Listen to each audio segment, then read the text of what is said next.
How are you, Luke? It's good to speak with you twice in 1 week. Goodness. Yes. No, I'm very well. I'm very well. And nice to see you both. Magnificent, magnificent. Well, Luke, I had a wonderful time speaking with you. I've been thinking about our conversation. I've been thinking about your class. I think what, we touched on and with Gurdjieff and everything is so important. I'd be curious what you've been thinking about, Luke. Not one of, oh, and Thomas Winn. It is good to see you, sir. Winn has written one of the most important works on Heidegger to ever come out. Just so everyone knows. Oh, it's glorious. It's so good. And Whit, it's great to have you. But Luke, I'd be curious what you've been thinking about. Not to put you on the spot at all. Well, no, thank you. I've been thinking around a number of things that sort of circulate around this question or maybe a statement.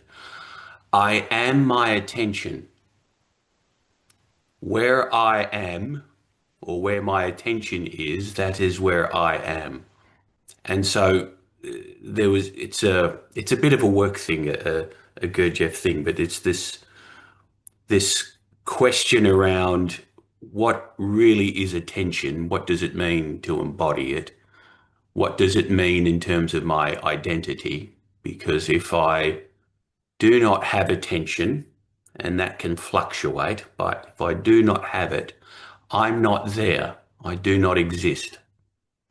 And so it really then starts to kind of tease out some of these other questions of what does it might mean to exist, what it means to pay attention, what is even that effort to attend, which means to collect one's energies, whatever that means, and whether this attention is universal in that, in a sense, we all share in it in our own sort of fractal way. But it's very much a personal question. What is my attention?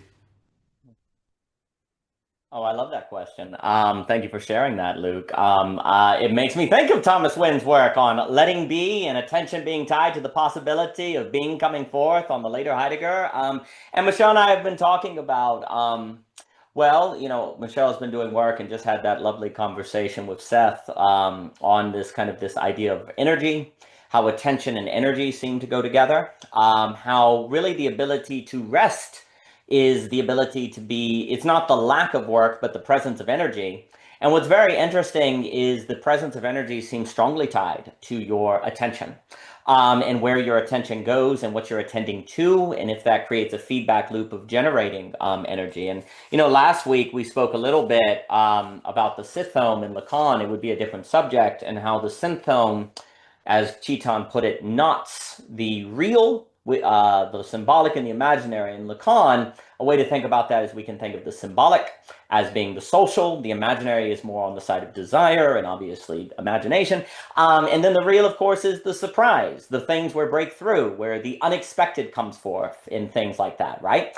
And usually the symbolic is in the imaginary are trying to conceal the real, trying to work with the real. But what ends up happening in, say, the artists like James Joyce, as Lacan focuses on, there's a certain knotting of the synthome, where you actually are able to, instead of existing necessarily requiring a paternal authority to deal with the real, you actually come to integrate it, say, into a creative process. You come to work it into a it's idiosyncratic, it's individual, it's radically individual, but it's a way that you can get the benefits of what Lacan may call the paternal function without a paternal figure. So something to structure reality in a manner that's sensible to you, but not necessarily bringing the same level of tyranny or different things, right? Well, what to me is and I'll give it to Michelle here, which very interesting is this question of attention seems tied to the possibility of synthome. And of course, then there's the global synthome, is how can everyone have a unique way of knotting the three registers in Lacan and not lose global intelligibility, right? Because that's always the problem, right? So there's something about attention to me that's tied to that. Mr. Luber, is wonderful to have you, sir. This question of attention is tied to the unique way by which we can create intrinsic motivation, drive, not the registers. And ultimately, it would be, as we kind of talked about, the political question of our current moment is global symptom. Because all of these reaction to modernity or getting rid of liberalism, which is really just a desire to go back to the 90s or whatever. All of these are, in my opinion, regressive political projects.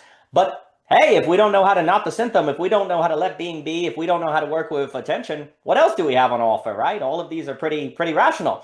But if we are indeed going to find our own unique way, and this is, I think, the tension too between spirituality and the church, like we were talking about the other day, right? Like if you say, well, we don't need the church, then you say, yeah, of course, everyone could maybe find their own symptom, their own unique way of nodding the registers like Joyce or whatever, right? But then we're in our apartment.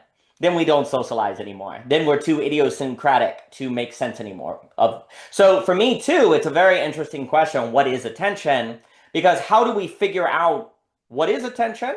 How do we train ourselves to have attention, which for people like Simone Weil, Ivan Illich, McGilchrist, Gurdjieff, all of these people, like it's at the heart of the question of will we be oppressed or not? So how do we get it? But then how do we do it in such a manner where we can continue to attend to one another in our difference, right? So attention with attending without losing difference. That seems to be really a very big question, but I think Winn's work on Heidegger, which is extraordinary, points in possible directions, but I'll throw it at Michelle here. Michelle.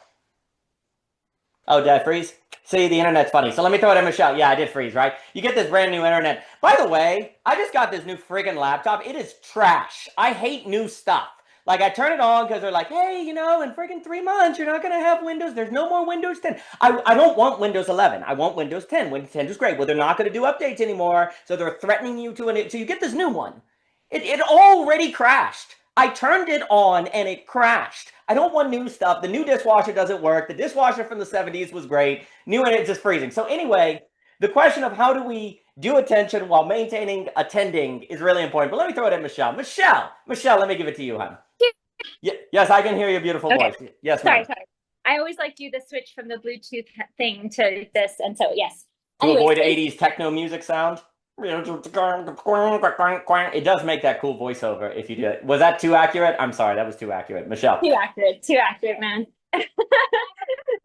Well, thank you. It's a delight to be with you all. I hope that I am, not choppy too much. You probably hear the baby in the background. Yeah, I was thinking about attention, and there's kind of a part of me. Oh, so I did this recording. I shared it in the chat area, and attention. Speaking of attention, basically, I think that recording had something to do with the fact that, there's a part of me that wonders if, I think we're always, in some ways, I wonder if the reality is that we're always paying attention to something. Because in this recording I did, if I remember correctly, I was thinking about how, I don't mean to be difficult or be playing devil's advocate too much, but in some ways we know this. We know that attention isn't necessarily good. It's always what it's toward, right? But somebody could be giving another person a lot of attention, but they're micromanaging them, right? They're paying attention to the person in such a way that they're paying attention to all the negative stuff they're doing or things are doing wrong, right? But they're also not paying attention at the same time to all the things the person's doing right. Or you get what I'm saying? There's always this interesting bothness of both attending to or attention and the lack of attention that's at play. And it does seem teleological. There's always something that the attention is, toward. But yeah, I guess it's just this. I guess I think about attention as well in the reality of things that are always that necessarily vie for your attention, that are necessary to attend to. Again, necessary. But there's also the sort of the unnecessary things that then we realize how necessary they really are, because if we don't pay attention to them, it doesn't mean that there's not still there. Eventually they will start to shout for attention. And so I guess I'm just thinking about this, I don't know, it seems like a delicate sort of dance or a process of acknowledging and recognizing first what is our attention toward, and also realizing that means there's a lot that we're not paying attention to at the same time, but yet we seem to have to necessarily do this as humans, because we couldn't pay attention to everything, or our brains would explode, I guess. Or maybe we're doing it, our brains are doing it quite well, we're just not always cognizant. They say that thing where your brain actually knows how many steps you went up even though you didn't count them or something like that, you know?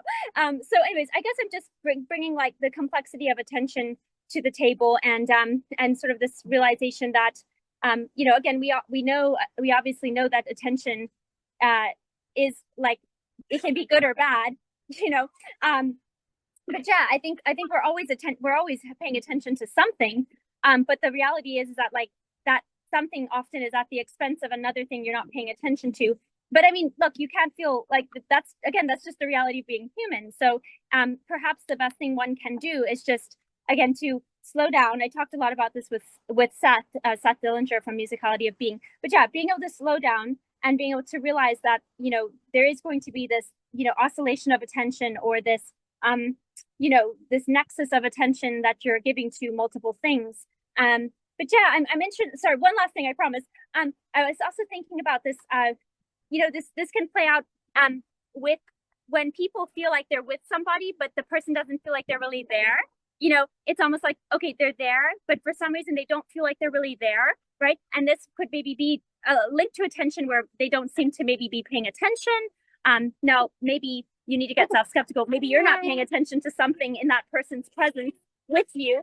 But yeah, anyway, the point of the matter is that like it does seem that it's really crucial to understand it better, because I do feel like it does leave people feeling quite alone, even when they're with each other, because we don't really always understand how to attune ourselves to one another.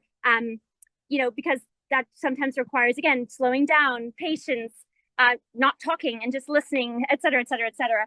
And so, yeah, it's a beautiful, I think there's an art to attention. I think we're always doing it to some degree, but toward what, that's the big question. So thanks for listening, everybody. And thank you for being here. Magnificent. No, I'll pass it to Mr. Luber and anyone else. Well, there's a few things that kind of come to mind that are very, I mean, obviously you have the notion of the attentional economy. You have this idea of the algorithm trying to grab your attention. And Mr. Jockin, good to see you. So we're speaking on what is attention. We brought that up. We also talked a little bit on the Global Synthtome from last week. And I talked about how I was forced to get a new laptop because, you know, Windows 10 is not going to update anymore. And it's crap and it's garbage, because the newer it is, the easier it breaks. And so I'm just going to stick with this until the hackers get me, I guess. I don't know. Anyway, but I'll give it to Luber and then Mr. Winn. Well, there's a few things that come to mind. What's very interesting is, you know, arguments can be made that if you don't pay attention to children, they die, or infants. Like a lack of attention can actually have real impacts on human beings. Like children will perish, right? They have that, what was it, that orphanage that literally the children were not touched for a long time. I believe it was in the Soviet Union, and the children like died. It wasn't food from water. They were given food and water, but they died. There also seems to be where children don't develop if you don't give them attention, right? So there's something about attention that almost has a certain life force to it too, right? Also interesting enough, if you are alone in your bathroom singing, you may not feel nervous, but if you are on a stage in front of a lot of people, you suddenly can feel nervous. You can feel a certain energy, right? Like the presence of attention, the presence of eyes can have an energetic transformation that's going on, right? When you feel also too there seems to be a difference between a kind of addiction attention where you can't look away even if you want to, or you're being pulled into stuff because, you know, every new YouTube image is designed to kind of pull you in, and that attention that leads to a state of a certain self-forgetfulness, right? Where you kind of forget yourself, and it's like the attention widens into the world, actually, in an odd way. Like there's a certain wideness to attention that can be gained, where you feel like you're actually giving so much, your whole body is paying attention, as I know Luke will emphasize in his book. That seems very, very important, right? But there's something energetically very powerful about attention. I mean, another thing that just kind of comes to mind, and then I'll give it to Luber and then Mr. Winn, is, and also Mr. Winn pointed in the chat, an interesting idea that if I pay too much attention to if I'm paying attention, I become like this Nietzschean centipede that can't move, right? Like if I'm like, am I paying the right amount of attention? Or couples are like, am I giving enough attention at the dinner table? And then it's in the intellectual mind and it all falls apart, right? Like it seems as if attention has to be a habit that you don't think about, that maybe you have to think about to get to the habit, so that then you just do it. But then of course the question becomes, what exactly are you just doing when you're in this heightened state of attention, right? Well, my brain also then goes to, is there something, you know, hunger correlates with the existence of food, and it correlates with a certain reality. Like you get hunger because you need food, right? Or you know, there lust, etc. You know, love. I could go on, right? Desire instead of lust would have been a better word. But what is it about attention? What is it in attention that it is seeking? What is the existence of attention in the human subject? Suggest exists out there that actually we are seeking, right? That it could be plugged into. What exactly is it that the existence of attention is a testament to a possibility in the world, right? My bias, of course, will go toward beauty because it does seem that actually attention is a certain piece of evidence that human subjectivity is actually in need of connection with that with lends itself into a certain self-forgetfulness, a certain different flow of time, a certain coming forth of being that then is not optional in the same way that food is not optional to a certain extent because of the existence of hunger. But I will pause and throw it to Mr. Luber, and then I will throw it to Mr. Winn. Mr. Luber, I hope you are doing well today, sir. Thank you, Daniel. You know, wh- one quick tangent. It's like, I wonder if when you had your first kid, you were able to do like I'm just like looking at Michelle, I'm like, I don't think I could do what you're doing right now. It's like there's like an automaticity with the child, but I don't know. I'm pretty sure it's because it's like it's your fourth kid and she's really, like I wonder if it was the same thing when you were first a parent, if you could kind of be in that autopilot. I don't know. It was just a thought, like watching, but it is interesting. What Winn put in the chat was kind of what I wanted to get to, and it's actually related to. I just finished watching Cadell's talk with Todd McGowan, which was really, really good. And Tom McGowan did bring up Heidegger at the end in relation to basically the classic hammer example and just useful versus not useful, because I think this there's parallels here. If not, they're deeply intertwined. I think basically there's almost like for example, if I'm doing something while I'm talking about to you guys on the net, I am able to, whatever I'm doing, I don't need to be thinking about doing it, but my body is so in tuned with it that it it's beyond paying attention to. Like there's a certain notion of paying attention, meaning that you're actually withdrawn, you are disconnected in a certain sense to whatever you're oriented to, that you have to describe it as paying attention. So it's almost like um with what's useful and what's not useful. It's The question is basically how does, because in either case basically the concept of use is present. It's either present via present absence or by its presence, if that makes sense. And I think it's almost, if you think about paying attention, only the ironic result will occur, that there's actually something that about the concept of attention that um is bad, actually. So like with social media and everything right now, people want to okay, I got a better, funnier example actually. There's like, I found this guy on social media. He's such a bizarre character, and he does a pickup artist. He's a pickup artist. And I don't think it's good at all what he's saying. I kind of watch his videos because I think it's just like funny, like what he's saying so confidently. And the whole name of the game is like, you're paying attention, like you are like a magician. It's all about misdirection and paying attention, it seems like. But the irony is, like, he's single. Like, who is he with right now? like he's so focused on attention that it seems like the goal, the aim is actually completely missed in his just very being, like what's going on with him. So I just think we kind of have to go, and how I kind of process it is like, Todd McGowan at the end of his podcast with Cadell was talking about how when he watches a movie, he's basically working because he's thinking about the philosophy in the movie. And I'm saying, and I think basically the Heideggerian critique is you don't think about paying attention. You don't think about the philosophy in the movie. You think about how does the philosophy, even in the first place, emerge within the story? How does the story itself present itself in such a way, and the philosophy itself, how that basically comports in such a way that both emerge at the same time, where you're able to look at the story and you're looking at it as a story, and at the same time able to think about the philosophy in the story. The second you know create that distinction, which essentially is the subject object distinction, like that's the analogy there.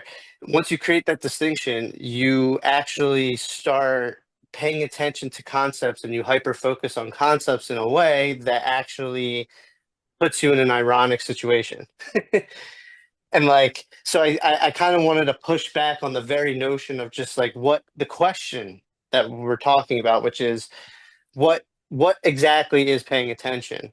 I think the better question is actually what are the conditions, to use your, like you talk about conditionality so much, which I agree with, is and I'm referring to Daniel, whoever's listening. But basically what are the conditions that basically allow for attention to emerge in the first place? What about me that I'm doing that is making me have to think about attention? What is happening in the external world, the world in which I'm dwelling in, that is making me think about attention in the first place? So it's not real. It's almost like you're thinking about attention adjacent. You're thinking about attention almost like, to me it's thematically, which is the horizon point in which the pre-thematization of something, like the disclosure of something, basically encounters the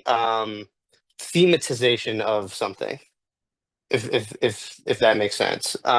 But yeah, I kind of just wanted to push back on the initial question and kind of take that Heideggerian move, which I think is like deeply woven into the riddle that Winn was saying on in the chat. But what else did I write down? Oh yeah, one more thing. I think what's interesting though about taking that conditionality approach is that there isn't actually one question. So when I push back and I say this is the question, to me, what I'm just doing is just trying to steer the questioning in a way where we can actually open up other questions that aren't very fixed and rigid, because I think there's a lot of different ways of penetrating the conditions of something emerging. And I think that's like the creative puzzle piece, like the creative kernel of philosophy itself. And that philosophy has a tendency to like try to not do that because it doesn't feel totalizing enough at first. But yeah, I'll pass it back.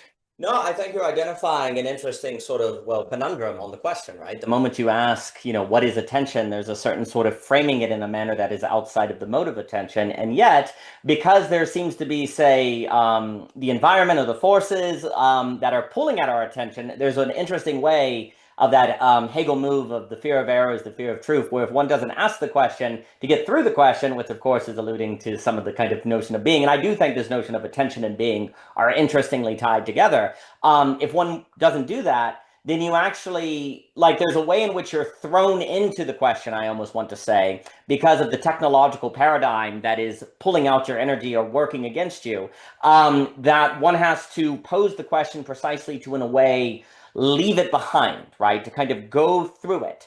But then, of course, the question becomes what exactly, because also, too, I think you pointed out a few things that are important, I'll throw it at Winn, is that there is something which naturally leads us to entrapments and ironies, where X does Y for Z, and Y is precisely why X doesn't get Z, right? Like, and I'm actually thinking about attention, because isn't it funny how the main phrase people use for attention is pay attention? Pay attention, as if it's a currency, and you got to convince me to pay this TV show my attention, and it's worth 2 hours of my attention, right? So one of the problems is that there's a framing of the notion of attention that is already a certain scarcity logic. There's a logic of scarcity there. There's a logic of commodity. And there's a, they have to convince me to pay my attention, right?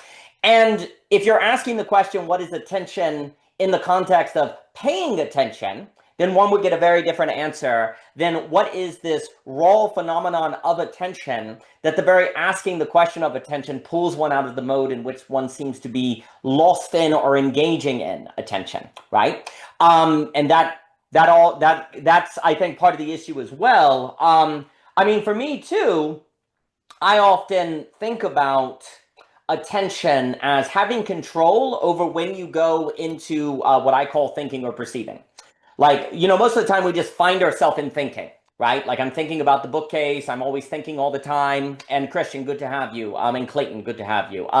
Whereas perception is more of that, you know, just thoughtless taking it, Cezannean gaze, right? Of taking in reality, right? And it's actually really, really hard to like take in reality without thinking about it because your mind turns on just like that, right? Yep. I find, I'll throw it to you, Luke, I find one of the key things to pay attention to is when I move into thinking from perception, like actually trying to develop agency there in that. Mr. Luber, please. No, I wanted to basically say that it's like, and because I really want to hear what Winn has to say too, so I'll keep it short. Basically, the second you are like the concept of attention as such is already in a reflexive moment. You're already reflecting. Like it's not part of the experience as such at all. And like when you think it's the best analogy, and it's like I use it too much and I don't want to like cripple myself to it, is just with story. Like it's like when you're writing a story, you have to be thinking in a certain sense, like I'm just speaking crudely, you have to think about what people are paying attention to. But in actuality, it's when you're writing your story, it's like you're not even you really even shouldn't think about that because you are already in a always already in a state of attending to something, paying attention. But like you don't actually have to think about it because from a story standpoint, it's existing within the unfolding itself, and it's not something you have to externally implant to do that.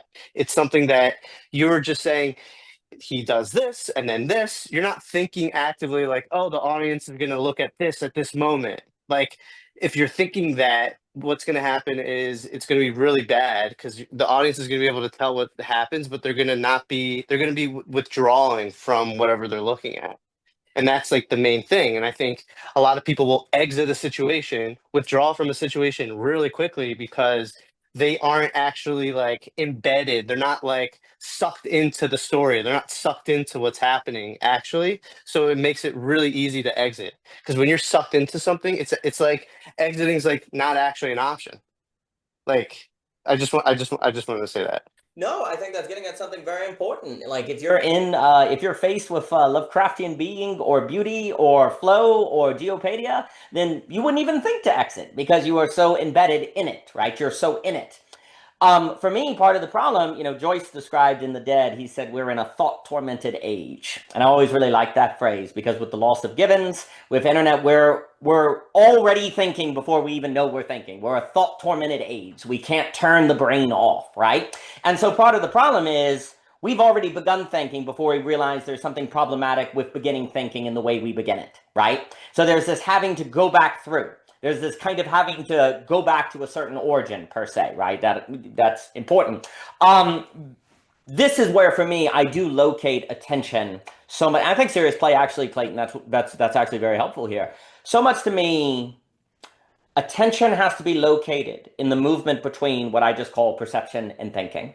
And actually, that's where you develop agency because attention introduces I'll say, high order causation that is distinct from physical causation of two billiard balls hitting one another, right? Like when I look at you, that's a creative act. It's a creative cause and effect that I introduce by simply introducing attention. Like I bring in a new flow of events by introducing attention. And there's a way in which attention by creating agency between thinking and perceiving is actually then creating, well, freedom of the subject, which in some ways is terrifying, but if you can develop the energy and the ability to handle it, opens up possibilities of new agency where you're not just stuck in a certain directionality. And this is why also it's very problematic, like with the current conversation online of fighting, fighting for your attention, this idea of resisting dopamine, et cetera, so forth.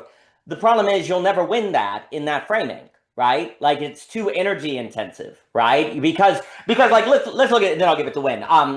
Every time there's a thumbnail of something that's trying to grab your attention, and the moment you glance at it, you now have to make the choice to not click it or not. And maybe you don't even click it, but it used a little bit of energy. And then there's another thumbnail that you have to choose. And gradually it wears you down because every choice is energy using. And you use more and more energy and eventually get to a place where bam, it's got you, right? You can't win that. What you have to do is embed yourself in something else entirely. You have to embed yourself in something else that grabs you to where it takes your energy and you're not playing a losing game of fighting against these things grabbing you. But that requires a certain agency development. There's more to say, but I will stop and give it to Mr. Winn. And again, I highly suggest everyone read Mr. Winn's work and dissertation on Heidegger. And Mr. Winn, it is good to have you, sir. No, it's good to be here. It's been far too long. And I've just put in the chat that the emails reminding me of the net, they always grab my attention. It's just a shame I can't always be here, but they do grab my attention.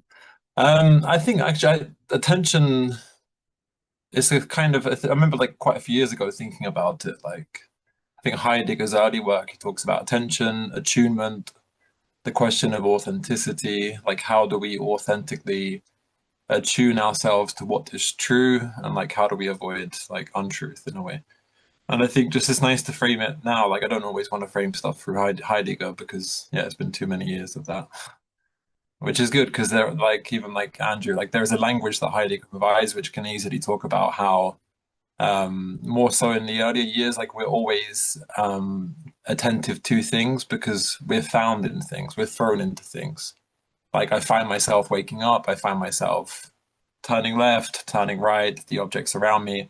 Like I'm a historical creature, like I have my books, I have my objects, my bottle, like it's always my own history in a way. And I find myself constantly immersed among things. And I think that's the question. It's nice because it's actually very refreshing. Like I've had a few months kind of off philosophy, which has been terribly refreshing in a way. But what I've found, like even listening to this is kind of true. Like everything we're talking about relates to the experience of like, am I living my true self? Where am I at in my life? What are my living circumstances? Like my job, my future, my past.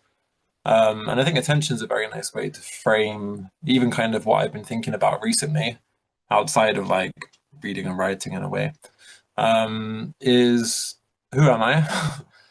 And like, am I giving attention to like a possible truth about myself? Like, and it's that question of attention, like, am I being called towards something or am I ignoring something?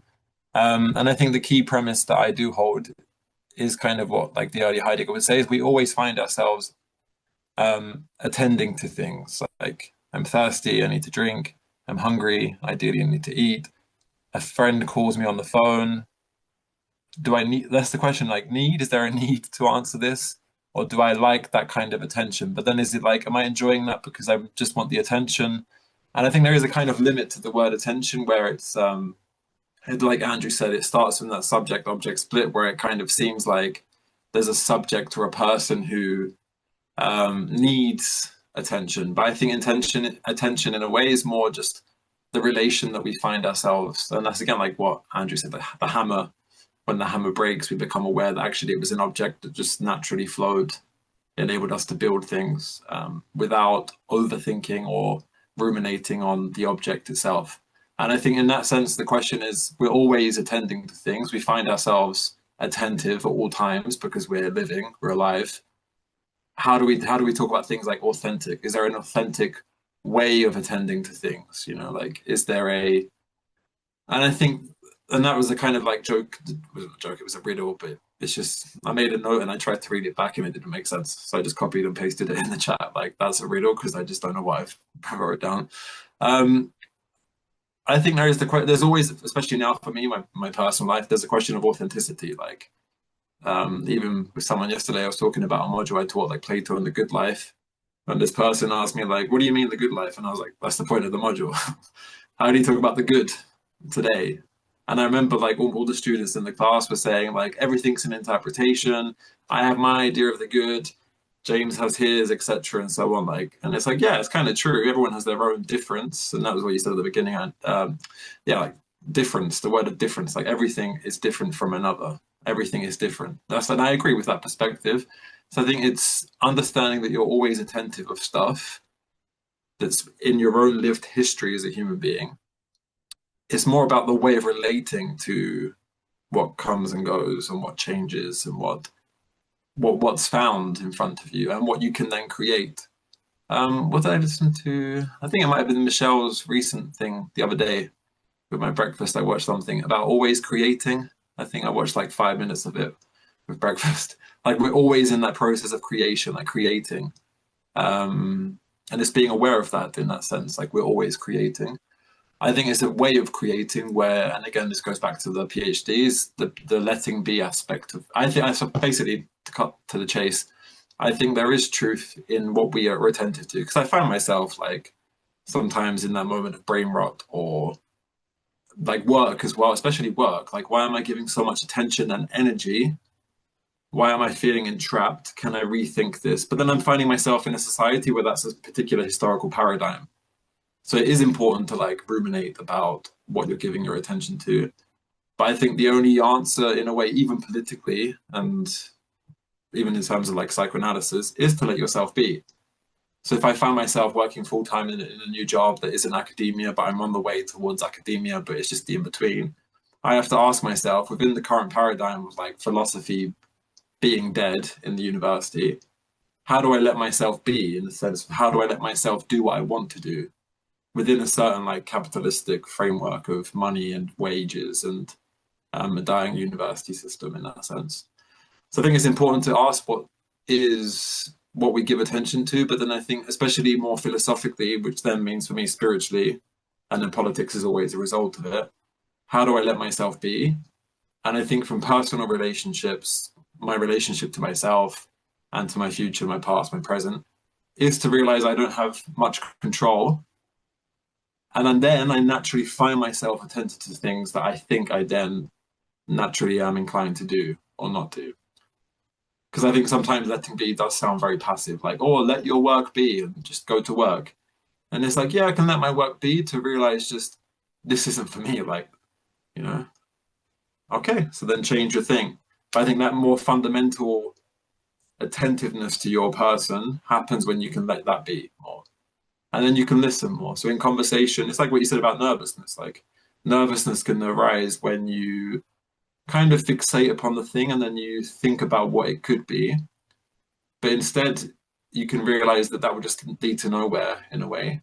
And then you find yourself in a situation that you either really naturally enjoy or you don't enjoy so much because maybe all the people around you are just like in a certain way of thinking that's just not similar to yours. And it's like, okay, that's fine. So I think like it's about authentically relating to what we're attentive to. But then it is important to be a little bit sometimes practical and say, I think I saw a comment in the chat like, why am I spending too much time on my phone? Why am I talking to that person in that way? You know? But again, I think the only solution is to let that be, or let the person be, or let yourself be. And if someone's not letting you be, then yeah, back off from that. Yeah, there's a gracefulness in there as well, basically. But I think attention is a nice concept because it introduces the problem of authenticity. And this is Hegel's move. You pass through spirit, like you pass through logic and the forms of consciousness in order to then just come back to what is authentic, which is maybe then like letting be, or acceptance is a word that I hear a lot recently with friends, especially friends who are now like, well, quite a few friends are getting into like psychotherapy actually as a practice and acceptance theory. And then I've had quite interesting conversations about the relationship between letting be and acceptance.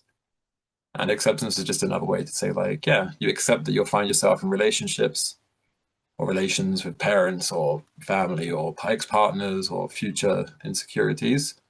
In a way, it's like attuning yourself to understand that you'll always be attuned to things. It's just how you relate to it and what you kind of accept or don't accept.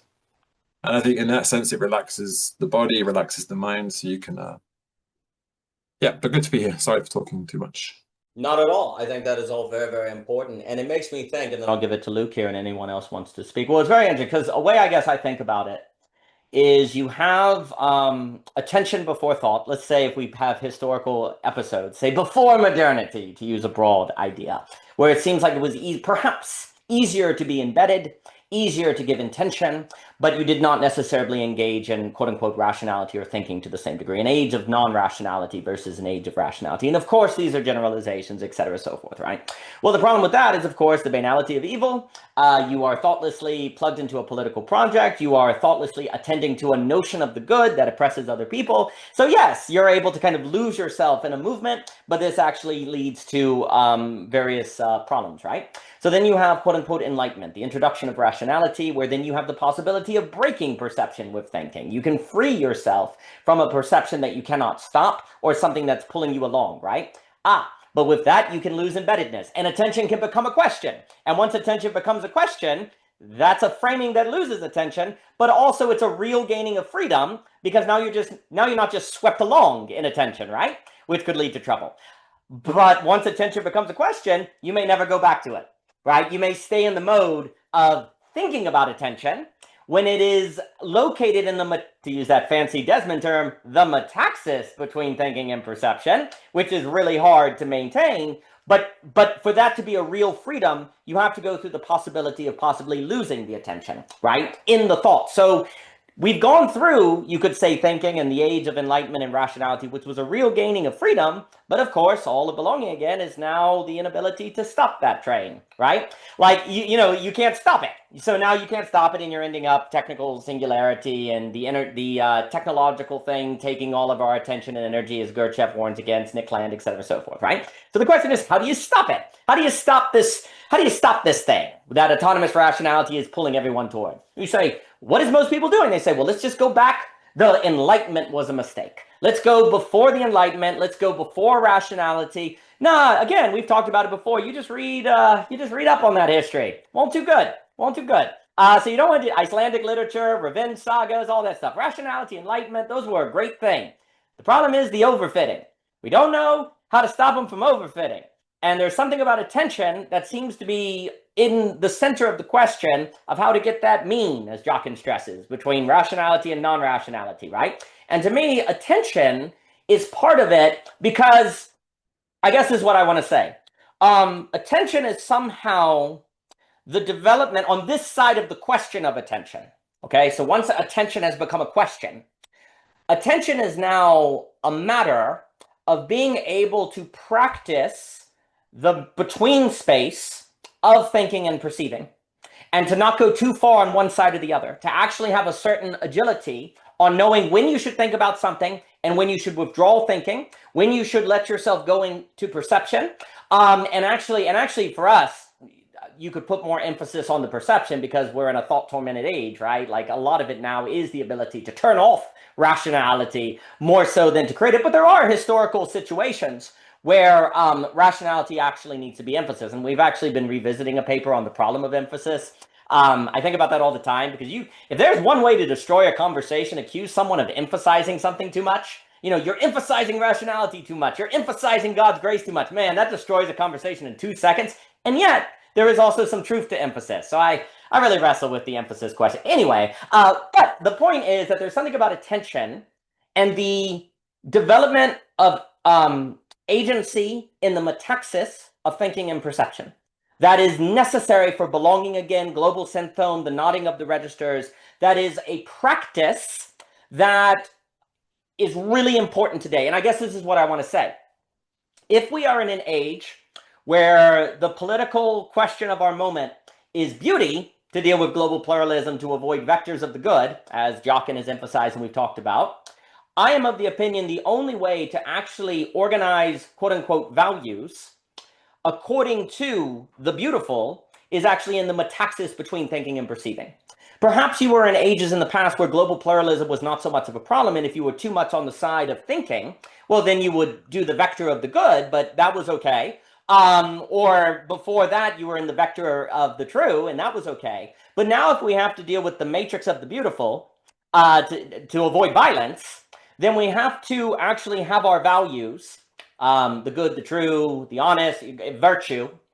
It actually has to be defined as themselves and given the quality of themselves in the between space of thinking and perceiving, which is only accessible to the one of whom goes through attention as a question to a mode of life that creates a certain sort of agency that is able to introduce a cause and effect, quote unquote, to reality that otherwise would not be afforded to it. And so attention then for me is tied to this ability to be in this metaxis of a certain sort of formulation of the subject according to beauty that if one does not do, the political ramifications are, well, violence, which is not very good. I'll give it to Luke here. Yeah, so a way is now we have to choose attention, right? Like you have to choose attention, which you get like choosing it is given to you by thought, right? But here's the problem. We can choose it in the wrong frame. We can choose it in terms of a metaphor of a currency, and we're choosing what we get. Here's the problem. There's a difference between choosing what we give our attention versus, in a sense, choosing attention, as in like an attending of being, I want to say, right? And right now we are naturally conditioned into a choosing what we give our attention, and thus actually just going through attention. We're not thinking about it, we're going through it and thus missing it, which in a sense seems more authentic. And I think this does get to the problem of authentic, because there's a way in like, well, if you're just going through attention, isn't that more authentic? Yeah, but the problem is that's pre-framed, right?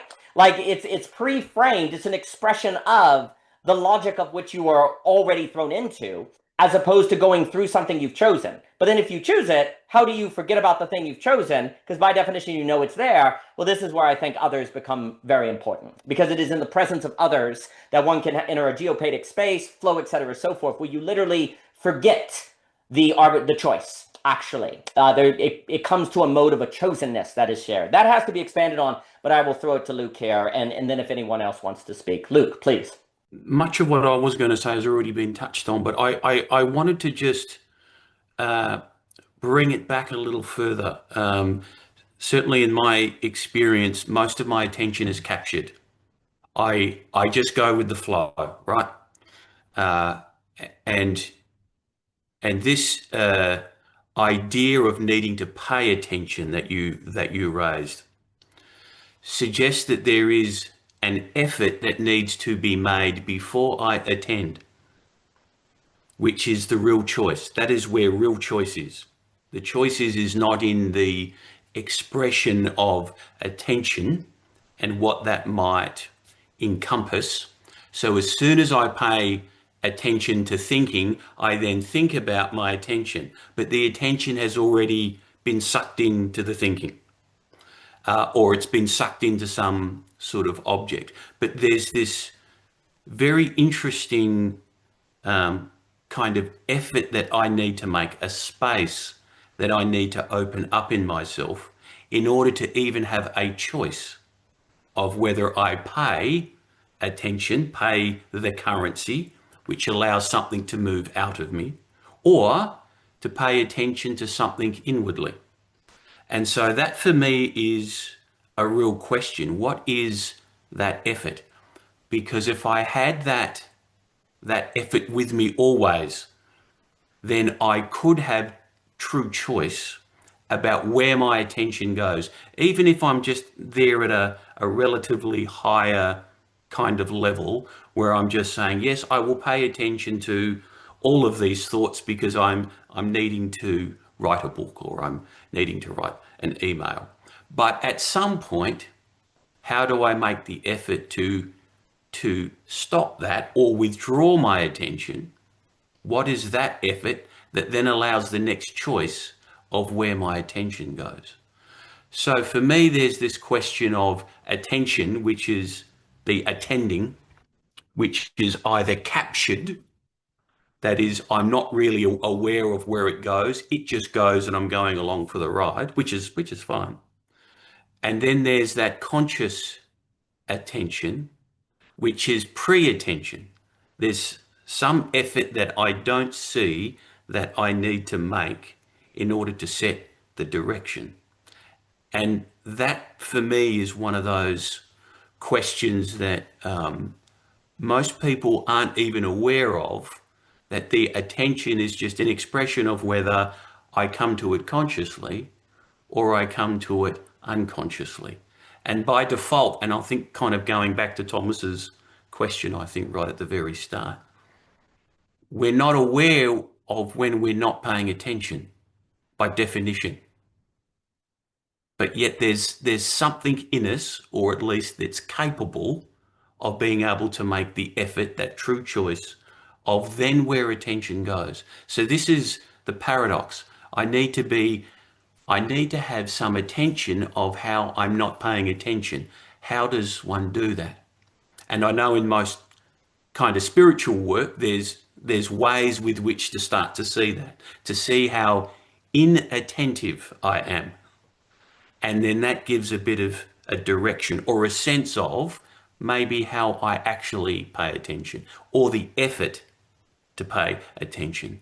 And so with something of this nature, it is no wonder that most people are just captured or absorbed by whatever else is kind of going on, because we never really ask this question of, where is my attention coming from? What is that conscious effort that I need to make?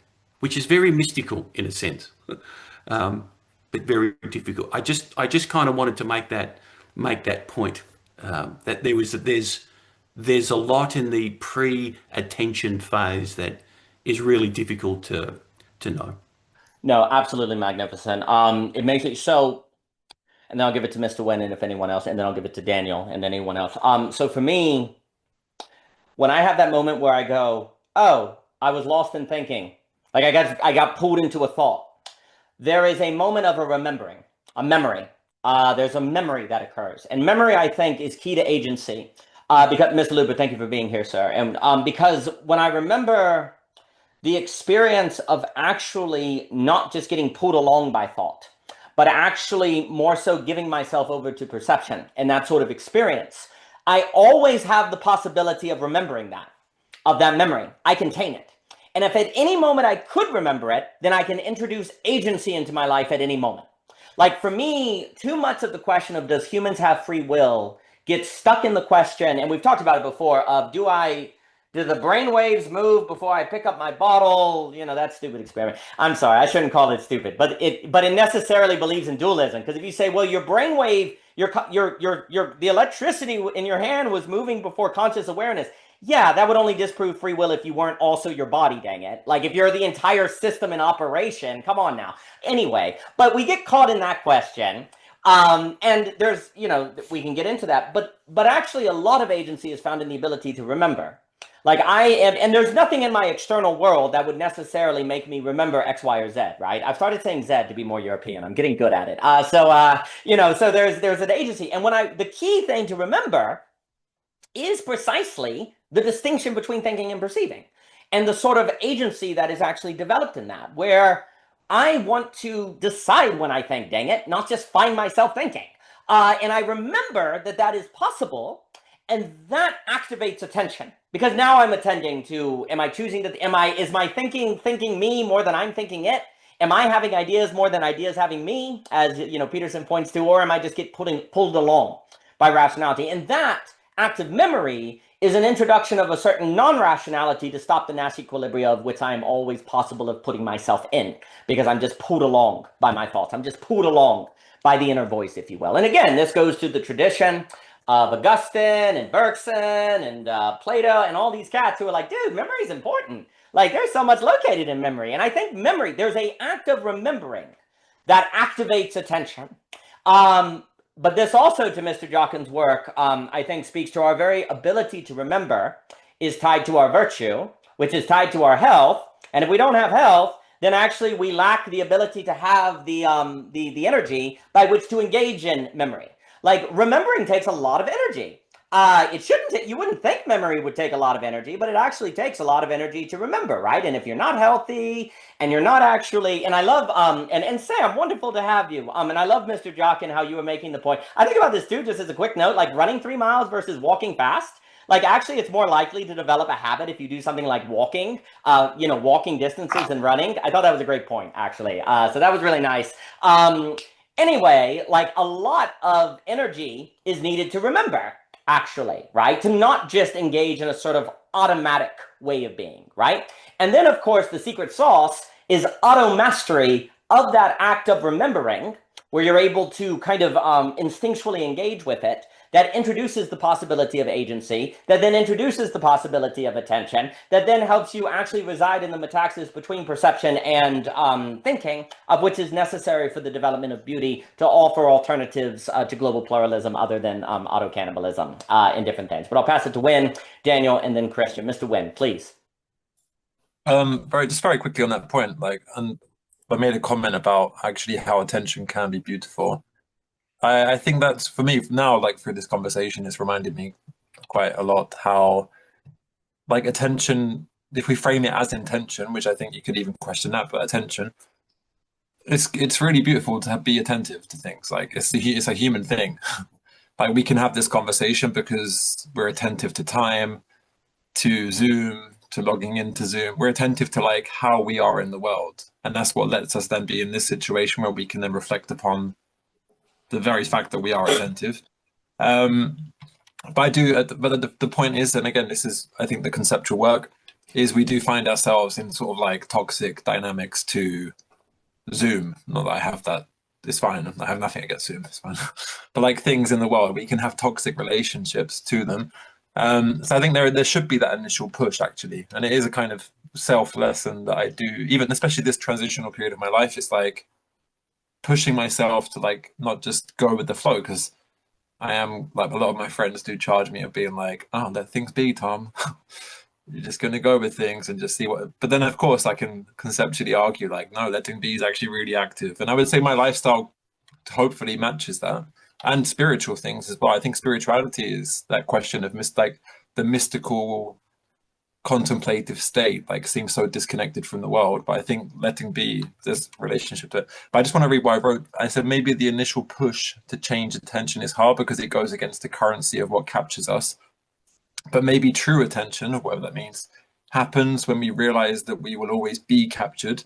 And in fact, there is no right or wrong, or maybe nothing wrong or nothing right in itself to escape being captured. I think sometimes we have that paradigm of like thinking and just no thinking. I think we have that idea of like being conditioned by the language which was thrown to us in history and identities and pressures from the structures and stuff.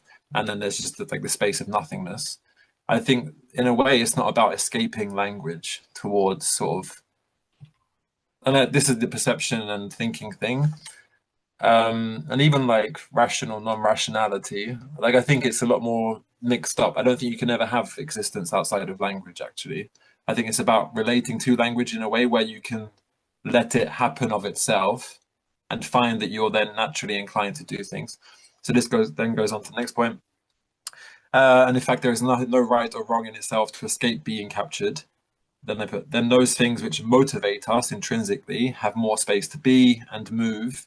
And then maybe the concept of freedom comes in a type of freedom to be with language, to be with identity, to be with desire and technology.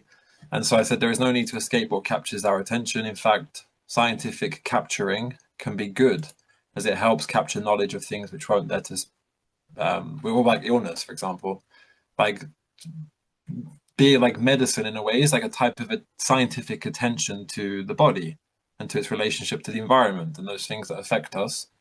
Like scans are literally capturing, hopefully, our attention, because we can look and say, oh, you've broken your arm, Thomas, you know, like you can actually, and I said, like, again, Zoom can let us have this kind of conversation. So in a way, like we'll always be attentive to things. It's more about letting, and I think even this, again, it goes back to addiction. Addiction is a massive thing. How do you overcome addiction? Of course, if it's a really hard, strong physiological addiction to something, you're dependent, it's a lot more complicated. But in terms of like habits, I think, again, a lot like letting be and letting things have space to move. I think most of the time you're more likely be inclined to do other things that have maybe a deeper sense of meaning, or yeah, more purpose or more like just, or maybe not purpose or meaning, but more motivating in itself. Like I know the best moments in my life have been when I've just kind of not overthought it, or I've just gone with the flow a little bit more in that sense. Yeah. No, very well put. Well, and it makes me think, like we were talking also on this kind of idea of this sort of, and yeah, well, I should first say, and then I'll give it to Daniel, Christian, Mr. Jack. Absolutely. Rationality is actually always already non-rational, like with the non in parentheses. The problem is that you can forget it or deny that, and then you end up in a pathological autonomous rationality to yourself that ends up in auto-cannibalism, right? Like the whole truism, the rational is the notion that you've always already determined what is rational relative to what you think is true, that then you don't even realize you've done, and that's where you end up pulled down a hole like a Kafka character, right? Like you're just pulled along, right? And absolutely, there's something to be said about the good of technological capture, right? That's why we've been saying, like, when everyone's like, liberalism is bad, you know, Dugan and Land, we need to get back. It's like, no, y'all don't want to go back to the 18 freaking 50s or 1580s. You want to go back to the 90s. That's what you guys want. Nobody wants to get away from the technological benefit, right? It's the question is, how do you have the quote unquote good of technology without the pathologies? And if we're so trained by technology to have it do all of our problem solving for us, and technology itself is the problem, can't problem solve that one. So you have to introduce some other variable into the picture, right? I mean, it's also making me think as well, like on this idea of agency, like with memory, because I also think of when you say read books or you do philosophy or you do art, you become aware of different modes by which to be toward reality. Like if you read about Behncke in The Sound and the Fury, well, that is a way reality could present itself towards you. Once you learn the art, I'm thinking about the extraordinary Romanicon that Sam is working on with the Substack, which is amazing. Like you read that. These are all, if you remember this, if you took it seriously, these are ways of perhaps reality presenting itself to you. Just learning that kind of language, actually, just like swimming in that kind of language can actually have reality come forth to you in a different way, right? If you remember these things you've read, right? If you actually are able to hold to these possibilities and not forget, and at any moment, you can bring that memory into the present and that have a causal impact, a creative impact. I make a distinction between creativity, high order causation and low order causation of just the billiard balls or whatever. Like you can bring that memory and create a certain agency. And those modes are matters of attention, right? Those modes are way by which you attend to reality. So then you have this problem if you have a society that perhaps is not engaging in poetry, literature, philosophy, humanities, aesthetics, architecture, all of these different things, then there is no sense of the choice by which, the choice of how we can occupy a space, how we can turn it into something that comes forth to us in a different way. And that, well, but then you also have to have the health and the courage to do that and the ability to sustain that mode, etc. But I will pause and I will throw it to Daniel, Christian, and Mr. Jock. And Daniel, thank you for being here. So it's wonderful to see you. No, it's good to be a lot of thought-provoking and interesting inputs. I wanted to tag on this on effort or a few things actually. Because Luke's first question was I am my attention, or the provocation that I am my attention, which brings the question of, is there an instrument or a faculty of attention? Because it doesn't seem like it's reducible to one faculty or one instrument. And this like implicates the Layman Pascal uses the language of splitting and grafting. Like Daniel, your distinction between thinking and perceiving. You can use different levels, I guess. Like you can go like heart, mind, body. It's often very the kind of exercises, like places of effort, is quite simple. Like if you're doing a repetitive physical motion, you add a feeling state, and then you add some mental activity to it. The very effort of trying to sustain three different efforts does something to attention. It's almost like the work of the attention is the simultaneity of the three different simultaneous efforts. And there's like a grafting and a splitting that happens there. So then attention seems to be something more like the way in which things come together or can work together or harmoniously or something something like this. But then apart from the faculty itself of attention, there's the object of attention. Like I think Daniel, you asked, what does attention suggest lives out there? Like, could we ask the question that what is the appropriate or what is the proper object of attention? The shape of attention, what does that tell us about the object that you say like it desires to attend to? I know that in more meditative traditions, one example that is used is like a tightrope walker or a cat that's hunting. There is this very sharp attention, very attuned to the activity, but its quality, like that concentration might not be right concentration. Like it's a type of concentration and a very intense concentration, but it's used in a meditative context to say that that manner of concentration is not right for meditation, which has a different end or goal. And then it's curious also that a lot of those traditions place an emphasis in the beginning on posture. So posture has a role in attending. And then for me, this always points back to the instrument that we are, or our instrumentality, like our organism, what it means to be shaped that the way that we are, and how this comes into our use of attention or our capacity to attend.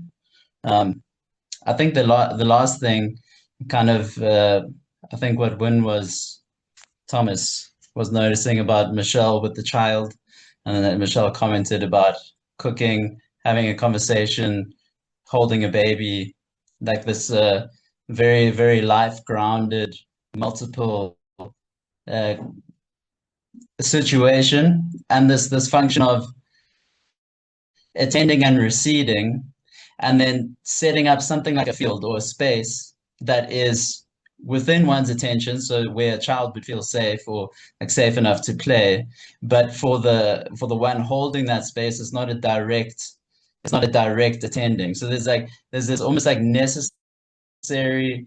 it's necessary for parts of our attention to work and then recede, and they can be functional in terms of their setting up a space or not setting up a space. And then the direct pointings can be productive or non-productive in terms of helping to maintain that space. Then the last thing, just on effort, and I'm glad that I remembered, because this is probably the piece that I feel is the most interesting.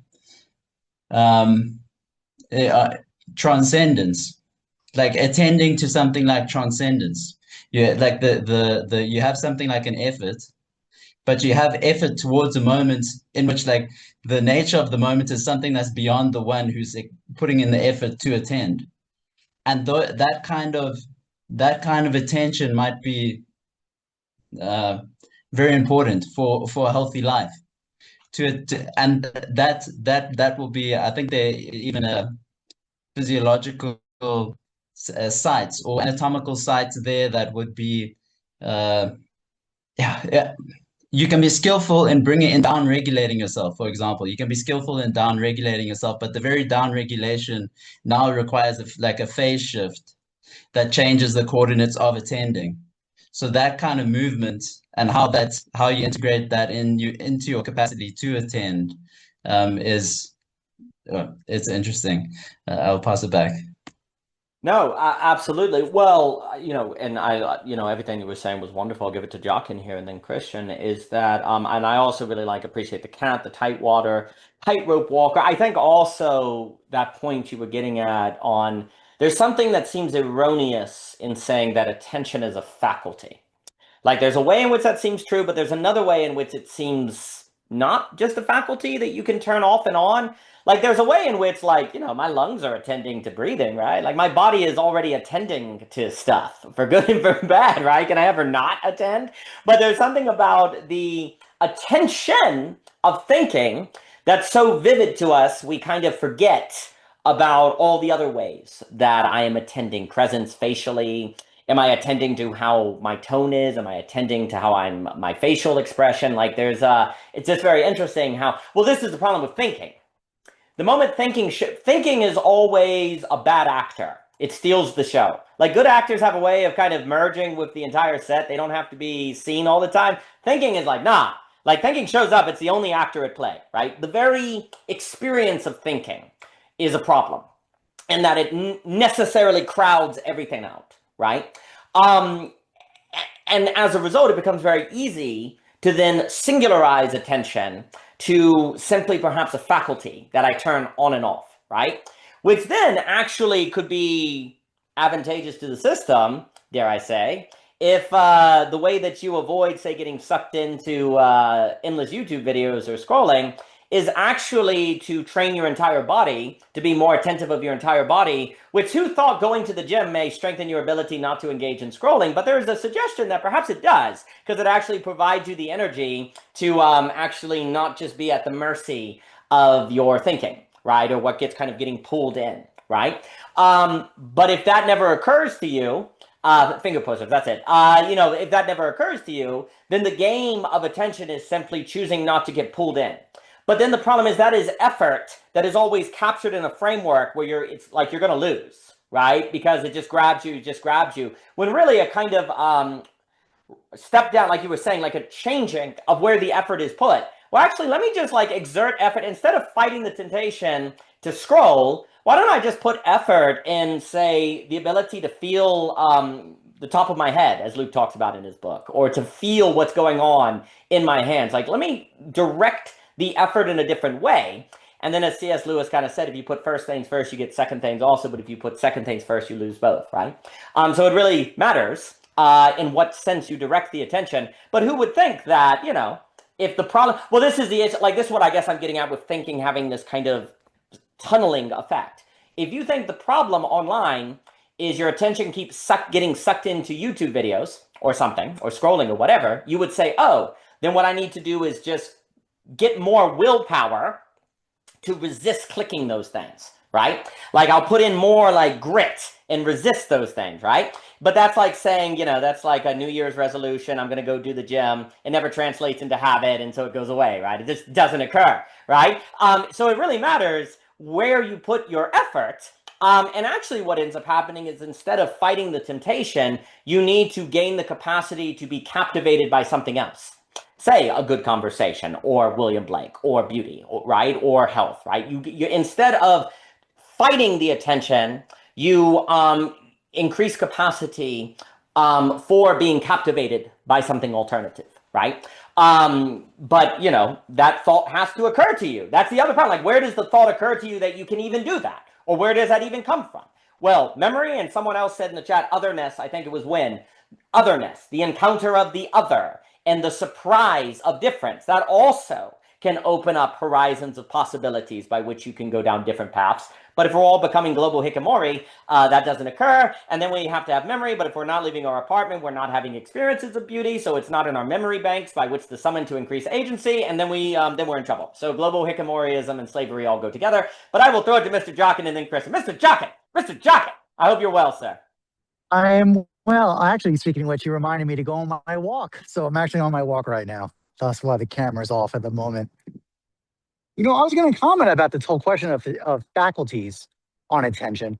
I feel pretty strong about this part. Memory. Do we control our memories? I don't know, man. I don't think so. Like, yes, you can be asked to remember. That is true. Like, I have to remember, oh yeah, remember our time we saw Daniel at the artist retreat a couple weeks ago, for example. But most of the time, when we encounter artifacts or objects or things in the world or places, the memories come to us. They come before us. And then they kind of embed into the present moment we're sitting in or within or encountering. So, I don't know. That does seem to point out that something's going on beyond just thought and experience here. There's something also in memory that's interjecting into experience and thought. And then things riff off on that. Obviously one part of therapy is that when people have in their phantasms bad associations to encounters of spaces or things or whatever, and then the whole process of therapy is to work through those phantasms to not have the negative experience of it. There's like that aspect of it. I think another thing I'm thinking about related to this, and because I'm reading Cadell's book, Systems and Subject, right now, and it's very interesting, his interest in on basically systems thinking, cybernetics. I was very surprised about that. I think it is very fair what Thomas Winn is saying. Logos is an account. We see with logos, meaning whatever account you use is what you're seeing the world with. And that's part of the point. I think that's kind of the issue here too, because by what lens we use our symbolic maps, we're using them, seeing the world. That's how what we see. What we attend to is what we see. So thus, by what account you use transforms the reality in front of you, which also affects, by the way, what you remember too. Because it's very much, because I think it happened here in the net. We're talking about the nature of language and the gathering of experience with thought. And then immediately I thought, oh yeah, Phaedrus. And I went to my notes, I pulled up Phaedrus. Where did that come from? I didn't command Phaedrus to show up. It just appeared. And then I was like, oh, right, this connects here because in Phaedrus, Plato talks about what is logos. Logos is the gathering of the many sensations, experiences into a unity. That's what logos does. And that's basically what accounts give you. Accounts give you from the experience of the many, an understanding of witnessing of a one, of a this. And the point of reality is it's as many accounts as there are realities. There are many. The same thing can be experienced with many different accounts. And our memories also activate based on that, because our knowledge, and Cadell says this, Cadell has a lot of interesting points to make about this. One is the power of knowledge as a predictive model map pattern. There's that aspect. But also he's talking about basically design pedagogy style of thought, where we're thinking about possibility spaces. So instead of potency and activity, there's also possibility. That's the design process of when we look at things, we see not what they are, but what they possibly could be. And actually, and specifically, the relationship of constraints with hypothetic necessity. This is interesting. I was reading those notes from Cadell when he's talking about this. Like, oh, this is Aristotle's hypothetic and material necessity interaction. There's constraints we have to be aware of, and the body and its health condition affect it as a kind of certain constraining factor.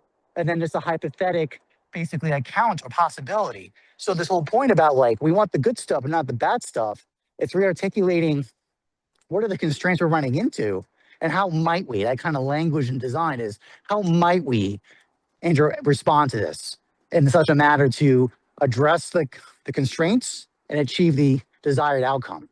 So this is, I kind of sense this relationship of memory as being a very key aspect of habituation in place and recalling.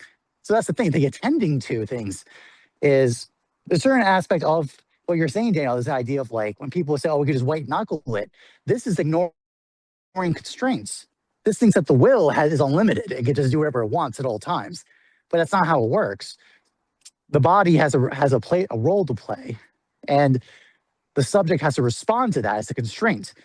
So that's the point. So instead of streaming on TikTok, there's a need that needs to be satisfied. So that could be articulated via attending to different things that satisfy that desire. And typically what happens, and this is usually the point about energetics, usually it's more costly up front for these non-algorithmic spaces, but they're way more beneficial long term. Meaning, instead of scrolling for an hour on TikTok, I could be on a conversation with you guys on a walk. That requires more effort, more initial input from me to attend to do this, but the net positive will be much better for me long term. It tends to work out that way in the calculus of time. So I think I keep saying back to this idea of memory is something that comes to us. I don't think we get to choose it a lot of times. I think we're going to choose to respond to the memory. I think that's very fair. But the very fact that that's very mysterious aspect of memory, that it's something beyond thought and experience, it kind of brings them together. And by the way, memory is not just of subjects with minds. Reality has memory, meaning think of tree rings, accumulations on soil deposits. physical reality has memory, which is also interesting because then that's a pattern in time. But anyways, that's just fun notes. Thank you for everybody's time. I do appreciate it. No, very well put. No, I agree with all of that. For me, so on the idea that like memory, you're just in, you just find yourself in it. Like suddenly you're just there, right? It's just sort of occurring, right? To me, the interesting move is remembering that you don't have to just think that. Remembering that you don't have to be pulled along, which is very interesting because in that moment, what exactly are you remembering? You're remembering a certain agency. You're remembering a certain no-thingness that you're bringing into play, right? Like if you have a strike of beauty experience and you're just being swept, like remembering that strike of beauty, which interesting enough, what you're remembering in that moment, like when I remember a strike of beauty, I remember the geopadic. It is interesting because I feel like I'm actually in the experience of that memory. It's less of an image as a certain sense of no-thingness that could be added to any phenomenon in reality, right? And the problem is most of the time, and Augustine was big on it, most of the time, you're exactly right, memory is simply the entertaining of the images that come to us that we just get pulled along in. And that's precisely the problem, is that we remember something and then we're mad about something that happened with our 5th grade teacher and we're kind of pulled along, right? And that is not the use of memory. That seems to be what's actually generating the possibility of this agency, of which then actually can transform how we are attending to the present. Instead, you're just engaged in this, you're just thinking, you're just being pulled along in different things. But what I find very interesting with memory is that in this, having to have this possibly occur to you, having to exist in a certain mode in which you find yourself always already thinking that, then this becomes a kind of constraint that you cannot avoid. That this is the constraint, right? Like this is the constraint you have to work with, that you can always already find yourself thinking. So the question is, how does this constraint afford freedom or agency, right? Precisely in its negation, precisely in not actually getting lost in the image of the memory, but what the memory is inviting you to possibly do, which is say, no, I'm not going to just spend the next 30 minutes being mad at my 5th grade teacher because of that thing that occurred. Or no, actually what I'm going to remember is the strike of beauty, which was an experience of no thingness that is not reducible to images, but actually is a mode of experience of which I want to work my attention and my agency to bring forth in what is present to me now. So there's a very, like when Augustine talks about like experiencing God in memory, in the memory palace, he's obviously not remembering an image of God, and yet those images of memory indeed are actually necessary for the possibility of a memory palace by which you can have this no-thingness, this apophatic sort of sensibility come forth. So I think it's a very, very, very important clarification that you're getting at, Mr. Jock, and I very much appreciate it. I'll throw it to Christian. And yeah, because that's the weird thing. The problem with thinking is often we don't choose our thinking. We just find ourselves thinking. The problem with memory is that we find ourselves already in memory, right? We're just always being pulled along. We find ourselves already framed in terms of thinking everything according to utility and practice. And so how do you remember when you're already in memory, precisely this certain sort of negation of the images for something of which is beyond it that cannot be reduced to an experience, that nevertheless can change how you are toward what is present, say a memory of no thingness per se in that Kyoto school sort of sense, or a strike of beauty, right? This seems a very powerful thing that gets at this question of attention. But I will throw it to Christian, Mr. Winn, and then Sam. Christian, please. Yeah, lots of notes and thoughts here. On just the general topic of free will, I'm starting to think that kind of like the hard problem of consciousness, it's a bit of an unsolvable aporia, and I don't think I think the question is fraught, more so than the ability to find the right answer. I just increasingly don't know what free will is supposed to mean. Like what, once you try to like drill down on whatever the conception is, I just find it's hard to hit bedrock. But at the same time, I find the same problem with the notion of causality. So I also don't think it's like some some dualism between either free will or a dichotomy, I should say, between free will or some type of materialist determinism. I'm finding both concepts to be hard to ground. And I don't know, where does that put me? Actually, it's interesting. I can kind of use this whole problem to like lead into some of the other thoughts I have. We just the how easily we get caught in inquiry, like, is free will real? It's I think often we get kind of invested in the possible meaningfulness of the answer to that question, that we don't interrogate the validity of the question. And then it becomes hard to let go of. I think of like the monkey trap, right? The monkey puts its hand in the box, it grabs the bait, and it can't get its hand out. And then the hunter comes and bonks it on the head, and that's it. Because the promise of the reward is distracts one from the reality of the situation. And I find in myself, anyways, it's a struggle to like, all right, I'm not really seeing the meaningfulness of the question of free will, but I have a hard time letting go of it because there seems to be promise there. There seems to be a promise of being able to gain insight on certain ethical considerations. There seems to be promise of like filling in a blank in my general metaphysics, and blanks bother me because of uncertainty is scary. But maybe the blank isn't real. Maybe there's no blank. Maybe it's a false blank. Maybe I'm projecting a void over something that's more real.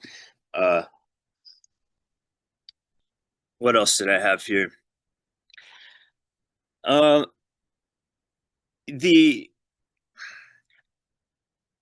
guess though, when we come into these moments where we're like choosing, like, shall we let our attention remain fixed on this or that? That remembering you were talking about, Daniel, the remembering of our sense of agency.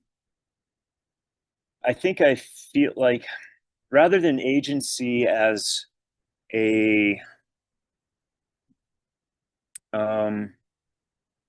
like a trait, a property of me, it seems more like a way of characterizing a movement where I am relaxing my commitment to something. I want to say it's like how the relationship between the conscious and subconscious mind is being held, whether it's like the aperture is tightly focused on the one thing, and thus the kind of realm, the possibility space of where my next thought might go is like tighter, or if that aperture widens up and I'm like, the next thought that might arise might be very unrelated to whatever I was just thinking about. And I'm opening that possibility space for my thoughts to go elsewhere. And I guess that's how I hold the notion of quote unquote agency, is just that relationship between that like, yeah, the aperture of the possibility space, I guess. There's one is more kind of tight and one is more relaxed, but there's an emotional cost, just like I was talking about with like the free will question. It's like, in order to relax and allow for my thoughts to possibly move elsewhere, to allow for other memories to arise, there's a little bit of a separation process, death process with whatever the current aperture of my attention is on.